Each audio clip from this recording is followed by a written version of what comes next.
আসসালামু আলাইকুম। আশা করি সকলে ভালো আছেন। আলহামদুলিল্লাহ। আমি আল্লাহ তাআলার অশেষ মেহেরবানি ভালো আছি। তো আমি মাদ্রাসায়, বর্তমান মাদ্রাসা বন্ধ, ঈদের বন্ধ। সকলে বাসায় গেছে। আমি কোনো এক কারণে মাদ্রাসায় আছি।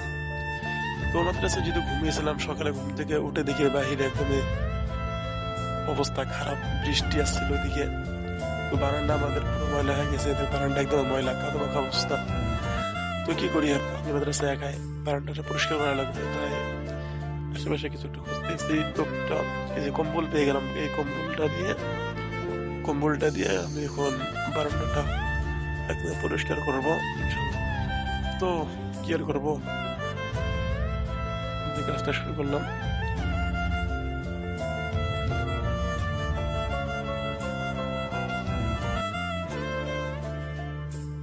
তো আলহামদুলিল্লাহ, অবশেষে আমার পরিষ্কার শেষ। বারান্দা একদম পরিষ্কার হয়ে গেছে। একদম পরিষ্কার পরিচ্ছন্ন, এই দেখেন এবার পুরোপুরি ক্লিয়ার, কোনো ময়লা নেই। তো আলহামদুলিল্লাহ, ভিডিওটা যদি ভালো লাগে থাকে তাহলে একটা লাইক করবেন এবং অবশ্যই ফলো দিয়ে পাশে থাকবেন, ইনশাল্লাহ। আসসালামু আলাইকুম ওয়া রাহমাতুল্লাহ।